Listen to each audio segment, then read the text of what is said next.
untuk menjalankan KRL itu nggak perlu sampai sehebat Bung Karno. Cukup ATM jurusnya. Ah. Amati, tiru, modifikasi. Sepakat, Betul ya? sepakat banget. Itu kita sampai ngundang kiai-kiai untuk ngaji di stasiun. Supaya menyadarkan ya bahwa jadi kalau udah nggak punya duit, nggak punya tampang, terus kamu punya apa untuk dijual kan gitu kan ya? Satu-satunya yang kamu jual adalah kepercayaan orang.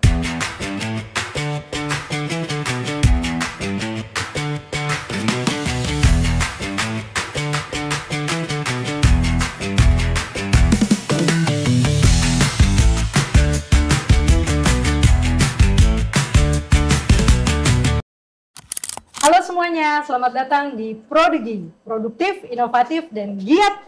Ini adalah podcast kolaborasi antara Kementerian Ketenagakerjaan Republik Indonesia dengan Ikatan Alumni Teknik Industri ITB. Host hari ini, saya Safitri Suswono. Dan saya Yoga Adi Prabowo. Dan narsum kita hari ini adalah Bapak Ignatius Trihandoyo, Direktur Utama Triguna Internusa Pratama, yang sebelumnya juga Direktur Utama dari KAI Komuter Jabodetabek. Nah, para anchor dan rocker, mana suaranya? Beliau inilah yang merapikan komuter lain kita, sehingga kita kalau naik komuter lain sekarang nyaman ya Yoga ya? Betul, mungkin kalau anak zaman sekarang ya, udah ngerasa enaknya aja. Gitu. Zaman saya masih ngerasain tuh Mas Tri. Betul, betul. Yang ngerasain, takut dah kalau naik komuter ya. Betul. Dia ngomong KRL. KRL, Karena betul. zaman dulu kan. Betul. Tapi keren banget sekarang jadi salah satu andalan dari kota-kota aglomerasi dan sekitarnya ya. Tapi sebelum kita bahas lebih jauh soal yang seriusnya, kita pengen kenal Mas Tri dengan keseharian Mas Tri secara personal. Jadi sebagai direktur perusahaan yang besar dong, ya. Kesehariannya gimana sih Mas Tri itu sebagai direktur, bangun pagi, terus dari hari-harinya, dan apa aja yang mungkin habit yang bisa kita contoh gitu ya, sehingga dari sisi produktivitas itu berasa banget gitu. Saya ngerokok. Jadi 10 tahun ngerokok selama kerja, buat saya itu masa kelam. Untunglah saya berhenti di usia 40, ya, nggak pakai babi bu, langsung berhenti. Nah, ketika 40 tahun saya mulai kenal sama sepeda, saya mulai kenal sama berenang. Akhirnya saya ikut sepedahan, MTB, saya ikut berenang, diracunin lari gitu ya. Sampai kira diracunin, kalau olahraga satu aja nggak cukup, kenapa nggak 3? Gitu kan ya. Keracunan tuh kayaknya. Keracunan. Ya. Akhirnya kita nyoba 3, triathlon. Jadi 2016 ada itu namanya Mini Tri, yang diselenggarakan oleh Tribuddies. Oleh Trihandoyo. Melakukan triathlon ya. Nah, dari situ udah kebentuk kebiasaan saya. Kembali lagi tadi ya. Kalau pagi-pagi saya ngapain? Karena saya kebentuk latihan pagi sore, akhirnya saya setiap pagi mulai bangun 4:30. Kalau ada latihan khusus jam 4 saya bangun. Bahkan saya jam 4 udah mulai lari kalau ada long run. Long run tuh biasanya 23 kilo, 25 kilo. Lari jam 4, selesai jam 6:30. Gitu. Jadi itu latihannya sekarang rutin. Nah, itu berpengaruh banget kepada kinerja saya. Ternyata nggak ngantuk, ternyata bikin seger. Nah, itu saya coba mau tularkan ke karyawan-karyawan di kantor. Saya bikin program buat teman-teman yang mau ikutan lomba, saya bayarin, ikut. Latihannya saya nggak tahu. Karena kalian punya waktu masing-masing. Tapi kadang-kadang saya ajak ke GBK, latihan bareng. Tapi kalau nggak sempet, ya kalian latihan masing-masing lah. Gitu. Kita harus paksa. Kalau nggak finish on time, ada COT-nya ya. Ya, mesti balikin tuh uang pendaftaran. Ya nggak? Karena saya mau kasih ke yang lainnya. Ada program lagi di KCJ waktu itu, saya bikin program kasih kredit buat karyawan beli sepeda. Jadi kalau misalnya ditanya saya ngapain pagi-pagi, ya itulah. Saya udah jadi kebiasaan sekarang. Berarti mitos ya, Mas Tri ya? Mitos banget. Bilang olahraga pagi, nanti di kantor ngantuk. Bikin capek. Alasan itu kali ya? Betul banget, alasan. Padahal dia malah tambah seger, karena ada namanya hormon endorfin. Itu bikin bahagia tuh. Biasanya kalau habis lari, cengenges tuh. Ya kan? Apalagi cengengesan di jalan, habis lari. Jadi harus olahraga setiap hari. Berhenti ngerokok dan olahraga setiap hari. Nah, Mas Tri, kita udah terinspirasi banget nih sama kesehariannya Mas Tri. Habit yang dibangun dari setiap hari. Nah, jadi untuk di kerjaan kita ya, kita harus meningkatkan produktivitas kita. Teorinya itu ada 3 nih. Dan bisa melalui 3 cara. people, proses, dan produk. Saya pengen tahu nih dari sisi people ya. Ini waktu Mas Tri memanage KAI komuter itu kan kita kerasa ya dulu seperti apa, terus kemudian menjadi seperti apa. Itu kan harus bisa merangkul banyak sekali orang ya. Tuh. Nah, gimana sih caranya? Sharing dong. Nah, jadi gini nih, saya terus terang juga gini, saya ini kan terdidik anak TI kan ya, teknik industri kan ya. Industri. Ilmunya kan setengah-setengah, tapi banyak. Yeah. Termasuk soal SDM-nya juga lah ya, gitu kita pelajari. Nah, jadi waktu itu Jabodetabek ya, KRL ini, itu levelnya divisi, bukan PT ya. Bukan PT. Spin-off ya. Levelnya divisi yang di bawah Daop 1. Jadi KAI itu punya kepala daerah. Daop 1, Daop 2, Daop 3 sampai terakhir lah. Jadi masing-masing. Nah, ini divisi ada di sana, divisi Jabodetabek. Jadi divisi Jabodetabek itu waktu itu orang malas lah ke sana, pekerja ya. Pekerja. Kenapa malas ke sana? Karena di sana tuh nggak ada progres, nggak ada masa depan lah. Karena apa ya? Kalau kamu tahu ya, waktu itu ya KRL, itu pintunya itu nggak ketutup. Pintunya kebuka. Ya. Terus AC-nya mati. AC-nya panas. Ya kan? Terus mogok. Keretanya mogok. Macam-macam. Berhenti di tengah-tengah. Alasannya itu macam-macam. Dari listriknya nyangkut lah. Catenary ya. Kan itu ada catenary gitu. Itu nyangkut, mogok, terus ada problem lah di AC. Terus stasiunnya, toiletnya bau, kan gitu kan ya. Terus jalan masuknya banyak, bisa lewat rel paling gampang, karena itu dempel sama perumahan, bisa nyelip-nyelip di belakang, kan gitu kan ya. Gitu deh. Terus dari segi itu fasilitas di stasiun ya, keretanya juga operasinya nggak bagus gitu ya. Tiketnya kertas. Iya. Kamu bayangin kereta KRL yang penumpangnya 200.000 saat itu, pakai tiket kertas, itu bagaimana mengecek, gitu kan ya, bahwa kamu udah bayar sesuai dengan yang perjalanan kamu gitu. Orang itu kalau ngasih tiket di check out, itu tuh lempar. Jadi satpam tuh udah nggak sempet ngelihat ini tanggalnya kapan, gitu kan, lempar aja gitu. Udah gitu ya, itu udah tiket kelempar, itu dikumpulin sama anak-anak. Kumpulin sama anak belum dicuci sama Bike-Clean supaya tanggalnya copot. Dipakai lagi, masuk ke loket. Inovatif dong itu. Keren kan? Gitu kan? Jago memang inovatif. Jadi kamu bayangin kita udah capek-capek ngurusin kereta, pendapatannya nggak masuk. Karena kan pendapatan kita dari tiket. Terus saya di fit and proper sama Menteri Menag BUMN. Pak Sofyan Jalil saat itu, gitu lah, ngobrol-ngobrol segala macam. Ditanya, pernah naik kereta nggak? Terus saya bilang, pernah Pak. Pernah nggak bayar juga pernah Pak. Saya bilang gitu kan. Nah, ini mungkin Menteri bilang, nah ini mungkin anak bandel nih. Kayaknya perlu nih, gitu kan ya. Jangan pernah nyuci pakai Bike-Clean. Kenapa enggak ya? Benar-benar. Ya udah, akhirnya saya dimasukin situ sebagai direktur keuangan. Di rootnya waktu itu Pak Kurniadi. Pak Kurniadi dari Antam di root. Setelah berapa tahun saya naik jadi di root ya, karena ada payonan tandem lah. Waktu itu gini, jadi karena saya dari Citibank, waktu itu dapat BlackBerry dari Citibank, dikirain BlackBerry kan. Ini buat anak teman-teman yang Gen Z ya, BlackBerry itu bukan gua ya. BlackBerry. Generasi awal. Jadi waktu itu saya sebagai direktur keuangan gini, saya bilang ke di root saya, Pak, saya mau kasih teman-teman ini BlackBerry. Terus ya saya mau semua kerja dalam jangkauan kita, dimanapun mereka berada. Bisa report ya. Gitu kan, dimanapun mereka berada. Wah udahlah nggak ada gunanya lah.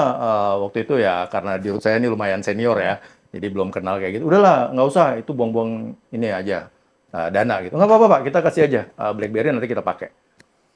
Udah, terus pakai email kan? Pakai email BlackBerry kan? Jadi karena direktur keuangan saya bikin budget dong.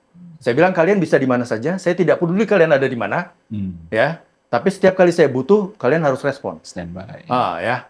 Kalau di kantor, ya berarti kita masih ketemu ngobrol, gitu. Tapi saya nggak ketemu juga nggak apa-apa. Saya bisa kok, gitu kan. Ya udah. Email dong.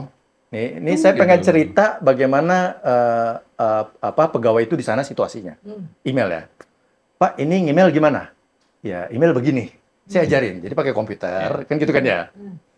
Jadi kalau kamu mau ngirim ke banyak orang, itu tool-nya banyak. Kalau mau ada CC, masukin CC-nya. Kan gitu kan ya? Oke. Saya juga mulai kirim dong. Tuh ke siapa, saya CC banyak. Terus anak buah saya balas. Tek gitu kan. Kamu tuh kalau balas itu reply all. Jangan reply aja. Supaya yang lainnya tahu. Ya kan? Reply all kan? Oke Pak. Katanya gitu. Oke, akhirnya dia balas lagi. Kamu tuh saya udah bilangin. Kok sekarang cuman ke dia doang? Ke saya maksudnya kan? Saya kan udah reply all. Seperti kata Bapak. Tahu mana email yang di reply all? Ya email yang tadi yang isinya cuma 1. Yang nggak ada CC-nya. Berapa ya, Pak? 2008. 2008, oke. 2008. Kereta api itu punya wire, ya, seperti apa itu? Intercom. Iya. Kalau kita kan di rumah ada intercom ya, Iya. yang kabel tuh. Kabel. Kereta api itu punya dari Sumatera sampai Jawa. Intercom. Itu ya nyambung ya. Bayangin ya, komunikasi tanpa bayar. Intercom. Jadi apa? Kebiasaan itu dibawa karena mereka suka pakai intercom, nggak bayar. Jadi kalau ngemail itu gini. Fit, saya udah email ya. Itu ditelepon. Tolong dibalas ya. Gitu kan. Karena selama ini suka ngobrol ya. Gitu. Jadi itu bayangin situasinya saat itu. Mengenalkan teknologi yang baru ya. Gitu. Terus saya pernah gini. Karena ada orang yang kerjanya malas-malas gitu ya. Malas-malas suasananya nih ya. Saya pernah kumpulin semua karyawan di ruangan. Jadi ada orang yang nggak mau, saya kumpulin di satu ruangan. Saya kasih tempat tidur, makan, minum. Tenggo aja. Pagi, sore pulang. Ya udah. Yang mau? Nggak ada. Jadi kerja nggak? Jadi kerja. Gitu. Karena artinya gini, daripada saya mesti mikirin kamu, gitu ya, capek saya mikirin, Dia nggak mau kerja juga, mendingan saya ikhlaskan, saya kasih dana, kan gitu. Udah saya mikirin sama orang-orang yang mau kerja. Gitu. Tapi dengan itu, mereka jadi, jangan deh, kita mesti berubah. Jadi, saya berubah. Apa namanya, di sisi people ini pada saat peningkatan produktivitas yang pertama harus dilakukan adalah merubah mindset mereka ya. Betul. Jadi gini, waktu itu ini tuh apa namanya? Ini bisa diperjuangkan kok. Bisa diperbaiki, bisa diperjuangkan ya. Untuk punya visi jauh ke depan KRL, itu kita nggak perlu seperti Bung Karno yang sangat visioner dengan Pancasilanya. Percaya kan ya? Dengan undang-undang dasarnya. Ini sangat visioner buat saya, Bung Karno ya, Bung Hatta, dan orang-orang hebat saat itu. Untuk menjalankan KRL, itu nggak perlu sampai sehebat Bung Karno. Kita jiplak aja tuh Jepang. Jepang itu 20 kali lebih besar dari kita punya. Contoh nih ya, contoh. Penumpang kita itu 1,2 juta. Seluruh Jabodetabek ya? 1,2 juta per hari. Penumpang sebanyak itu hanya terjadi di satu stasiun di Tokyo, namanya Shinjuku. Satu stasiun. Tahu stasiun Shinjuku? Itu yang ada anjing itu loh. Hachiko. Nah, itu stasiun Shinjuku adalah stasiun besar di Jepang yang penumpangnya 1,2 juta satu hari. Gitu. Gimana mereka mengatur penumpang, segala macam. Itu datang aja ke Jepang, nyontek di Jepang. Ada proven kan? Makanya apa? Waktu itu ketika menerapkan perbaikan stasiun segala macam, terutama e-ticketing lah ya. E-ticketing saya meniru dari Jepang. E-ticketing. Jadi dulu kan kertas, ya kan? Nggak mungkin lah penumpang 200.000, 300.000 cuma pakai kontrolnya pakai kertas. Tidak mungkin. Tidak ada KRL komuter di seluruh dunia itu pakai kertas. Itu nggak ada. Karena disitulah kontrolnya dan itu jumlahnya banyak. Ya nggak? Harus otomatis. Problemnya adalah keretanya, perjalanannya kacau, stasiunnya kotor, pintunya banyak, gitu kan ya. Saya konsultasi dong sama orang Jepang, datang kan ke Jepang maupun mereka ke sini. Pak Trihandoyo, tidak mungkin kamu menerapkan e-ticketing di Jabodetabek, tidak mungkin. Kamu harus perbaiki dulu KRL-nya, kamu harus perbaiki stasiunnya, semua beres, baru kamu terapkan terakhir adalah e-ticketing. Logis juga. Dibalik ya, Saya capek juga, gila benar juga ya. Nggak mungkin kamu nerapin e-ticketing kalau KRL mogok. Ya nggak mungkin kamu terapin e-ticketing kalau stasiunnya masih bolong-bolong. Nggak mungkin. Tapi nggak mungkin saya juga menunggu sampai keretanya beres, stasiunnya beres, baru e-ticketing. Terlalu lama. Akhirnya kita bicara sama Pak Yonan gitu lah ya. Pak Yonan sebagai KAI, kita tandem segala macam. Pak ini udah nggak bisa, harus dijalanin. Paralel. Beri kereta dari Jepang bekas, Bekas loh. Bekas. Bekas itu bukan berarti keretanya udah Nggak nganggur repot, di garasi gitu ya. Enggak. Ini kereta berhenti operasi langsung angkut. Oke. Jadi dia masih bisa hidup 20 tahun. Beli angkut. Jepang. Karena dia relnya cocok sama kita, segala peralatannya cocok sama kita. Beli dari Jepang, jebret. Stasiun diperbaiki. Jadi kalau kita lihat dari penjelasannya Mas Tri ya, bahwa untuk meningkatkan produktivitas itu, kita memang perlu inovasi. Dan kalau inovasi itu kita nggak perlu menciptakan roket atau visi yang terlalu hebat lah seperti Bapak Proklamator kita ya, karena susah sekali ya. Betul. Cukup ATM jurusnya, amati, tiru, modifikasi. Sepakat, Betul ya? sepakat banget. Itu tuh. Banyak ya, Mas Tri ya. Kalau kita lihat kisah-kisah lucu sudah lah sih. Nggak akan habis sih 1 jam kayak kalau ngejelasin. Nah, gini. Lucunya ya. Tambahin sedikit ya. Ini serunya KRL. Jadi KRL itu problem penumpangnya juga tinggi. Contoh. Jadi naik KRL itu di atas atap loh. Iya. Kamu tahu ini KRL atapnya, di atas itu ada listrik. Ada wire-nya kan? Listrik. Ya. Itu dipegang selesai. Gitu. Kita ketemu Langsung pindah dalam jerat gitu. Dan itu tau nggak? Sebulan ya bisa sekali lah. Ada aja ya? Orang bakal lewat. Karena dia di atap ya. Nurunin ini tuh tidak berhasil sampai Pak Harto turun. Kamu bayangin kereta itu lewat Gambir. Ya. Itu ya ketika ada tamu negara datang, ada penumpang di atas atap gitu kan, aduh sangat inilah. Gimana caranya nih? Bisa atraksi penyambutan. Gitu. Tahu nggak? Itu kita dari kasih paku di atas atap. Kasih paku. Pakunya diapain? Dibengkokin. Dipukulin pakai batu sampai akhirnya dia bengkok. Jadi bisa duduk. Oke, gagal. Kasih oli. Kita kasih licin oli. jadinya. Supaya licin kan? Tahu nggak? Olinya masuk ke dalam. Jadi kena penumpangnya di dalam. Gagal lagi. Terus kasih anjing. Pakai K9. Tahu K9 kan? Herder yang polisi itu. Suruh naik ke atas.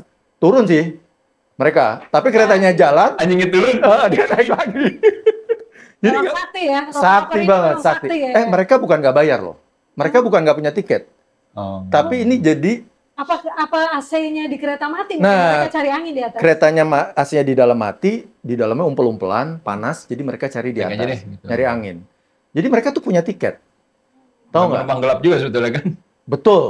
Nggak gelap juga, karena mereka bayar. Iya. Akhirnya tau nggak akhirnya sih. Itu kita sampai ngundang kiai-kiai untuk ngaji di stasiun. Supaya menyadarkan ya bahwa pendekatan religi. Kita pengajian di stasiun tau nggak? Supaya itu sadar bahwa ini jangan di atas atap. Itu tindakan membahayakan diri, berdosa setelah itu. Tahu nggak? Itu sampai listriknya itu kita turunin loh. Kabelnya. Jadi kabel yang melintang itu kita turunin supaya mereka nggak bisa duduk. Apa yang mereka lakukan? Mereka tiduran. Tahu nggak? Jadi harus biasanya duduk gini. Karena kita turunin, jadi mereka tiduran. Atau begini. Luar biasa adaptifnya itu berarti. Gila nggak? Wah, ini nggak mungkin. Nggak selesai. Jadi semakin mau mendekatkan diri. Satu-satunya jalan adalah kereta ini harus diberhentikan operasinya. Diganti dengan kereta baru yang semuanya AC. Waktu itu nggak AC, waktu itu pakai kipas angin. Semuanya harus diganti AC, pintunya ketutup, AC-nya dingin. Jadi nggak boleh. Jadi waktu itu kita ganti, beli kereta dari Jepang, bekas, angkat ke sini, dioperasikan, dijaga semua operasinya, keretanya ketutup, aman, udah nggak ada yang naik lagi. Ke atas atap. Semua udah di bawah set. Udah. Tiketing kita terapkan, jalan. Tiketing di KRL, nih saya mau cerita nih. Ini soalnya buat saya masterpiece. Very, very masterpiece buat saya, tiketing. Jadi tiketing itu kalau kalian ke Jepang, nggak usah ke Jepang deh, sekarang udah ada MRT. Ya. Itu pintunya adalah gini ya. Flap pintunya. Kalau di KRL nggak mungkin pintunya gini. Kenapa? Karena akan diterobos, karena itu banyak orang. Yang naik MRT itu, mohon maaf aja di middle up lah ya. Tapi kalau naik KRL, itu dari profesor, sampai pekerja Sudirman, sampai orang nggak pakai sendal.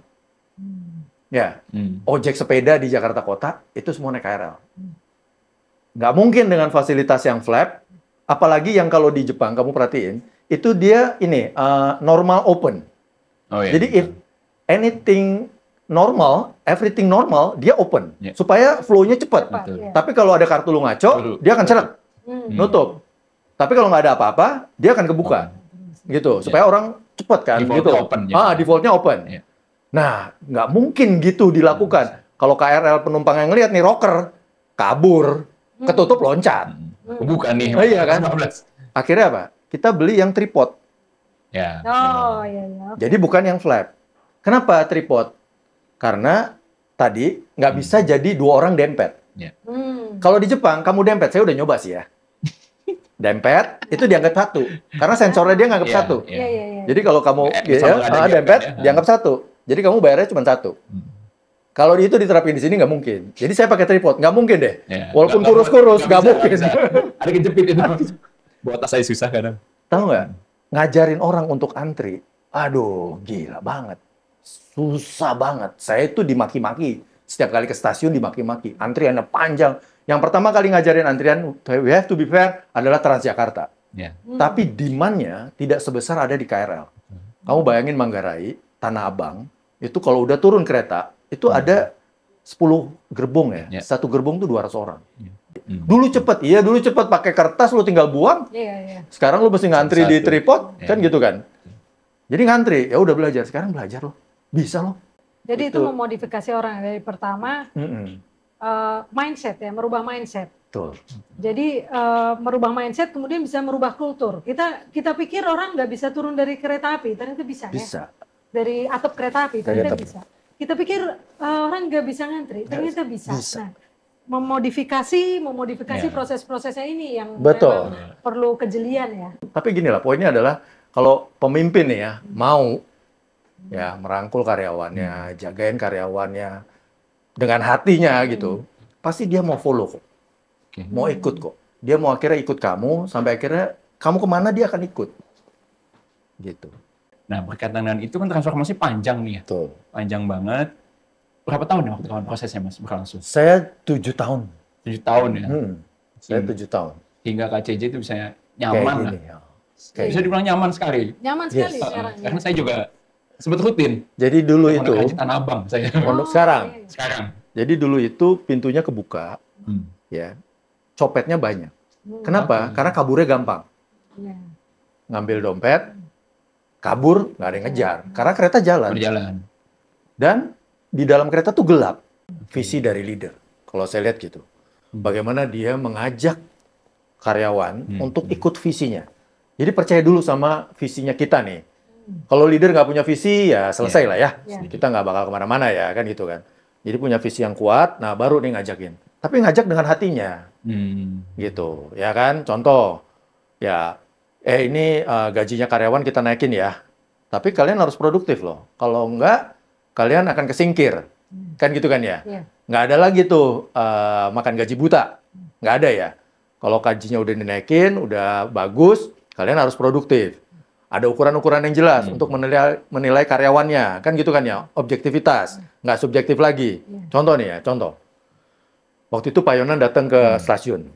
Tri, gua kasih waktu berapa lama ya untuk perbaiki semua stasiun itu terang. Gitu kan ya. Terang itu definisinya apa Pak? Ya terang itu harus bisa baca koran di stasiun. Kan gitu kan ya? Bukan semua lampu itu nyala. Bukan, karena lampu itu banyak titiknya. Yang penting orang bisa baca koran. Ibu-ibu berani ke stasiun. Ini leadernya mesti visinya kuat, nah ajak dengan hati, dan mengerti problem, buat saya itu setengah dari penyelesaian persoalan. Nggak mungkin lah leader nggak ngerti problem, terus bisa nyari solusi. Nggak bisa sotoy lah ya, menurut saya gitu lah ya. Dia harus ke lapangan, kalau Pak Rizal bilang, Pak Rizal Ramli ya, tangan kita mesti kotor. Kamu nggak bisa jadi researcher atau jadi pemimpin kalau tangan kamu nggak kotor, nggak bisa. Gitu. Bagaimana kamu menelurkan solusi kalau kamu nggak tahu persoalan di lapangan? Jadi you have to go down earth, cari masalah di lapangan, kamu analisa, itu udah setengah persoalan selesai. Part of the process yang sangat penting ya Pak. Jadi leaders itu emang turun langsung lapangan. Harusnya. Kita lihat semuanya, merasakan sendiri masalahnya, problems-nya, challenge-nya. Ini dalam situasi yang tidak normal ya. Kalau udah nanti udah jalan, udah normal, udah oke lah. Tapi kalau dalam situasi yang kemarin sih, gitu. Udah banyak banget nih kita belajar dari Mas Tri. Kisah transformasi KCJ ya. KRL ya. KRL jadi KCJ. Tuh. Itu keren banget. Kita kalau bayangin mungkin dulu generasi sebelum saya lah mungkin ya. Kita akan memikir kayaknya kereta api Jakarta wajahnya nggak akan berubah deh. Tapi sekarang jadi kereta api yang nyaman gitu. Bahkan banyak warga yang minta tambah gerbong dong. Tambah gerbong. Terus tambah rute dong, gitu kan, tambah trek dan sebagainya. Jadi itu keren banget. Mudah-mudahan bisa menginspirasi ya. Siap. Nah, karena kita nih hari ini temanya adalah people, ya, ketenaga kerjaan dan juga produktivitas.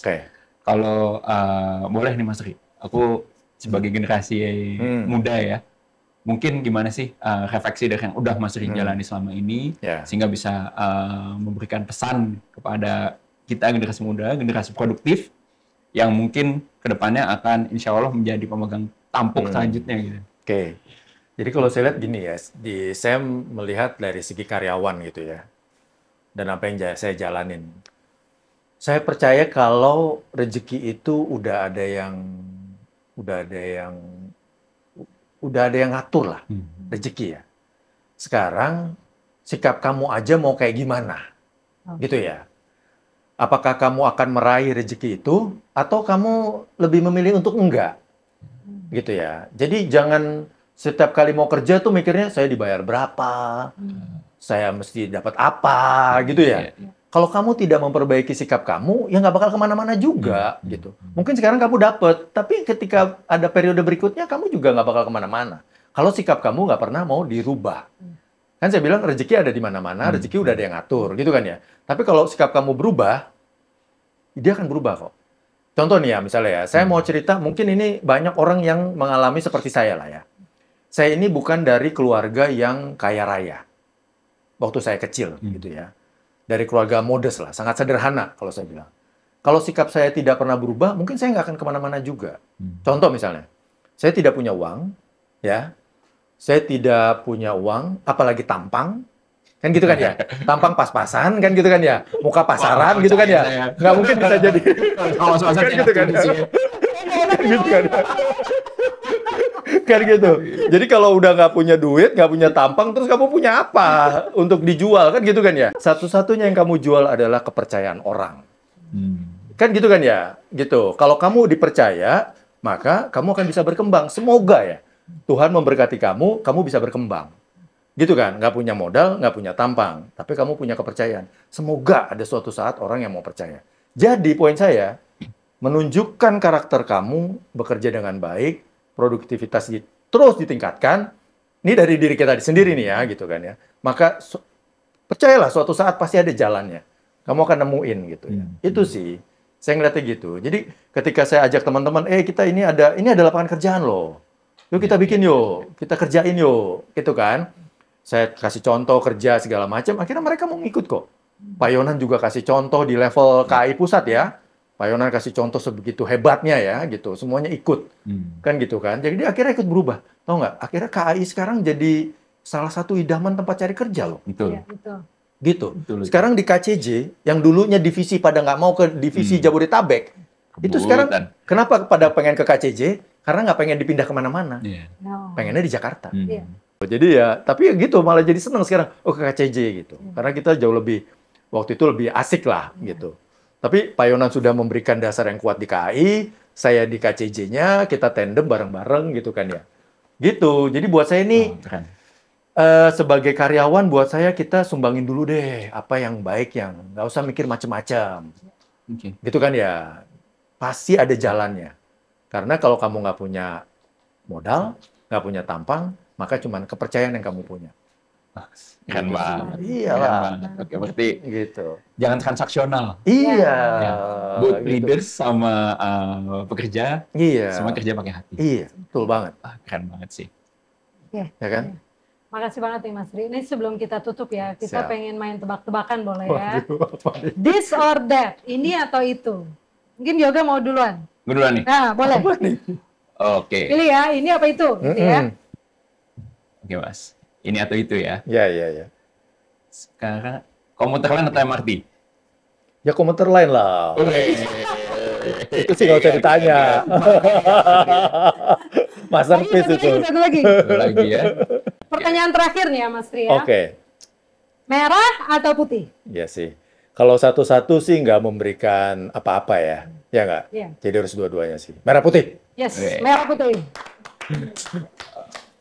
Terima kasih semuanya teman-teman yang sudah menonton Prodigi. Jangan lupa like, comment, and subscribe di medsos kami dari YouTube Kemenaker dan juga Avanti ITB. Sampai jumpa teman-teman semuanya. Salam Avanti. Salam Avanti. See you di next episode.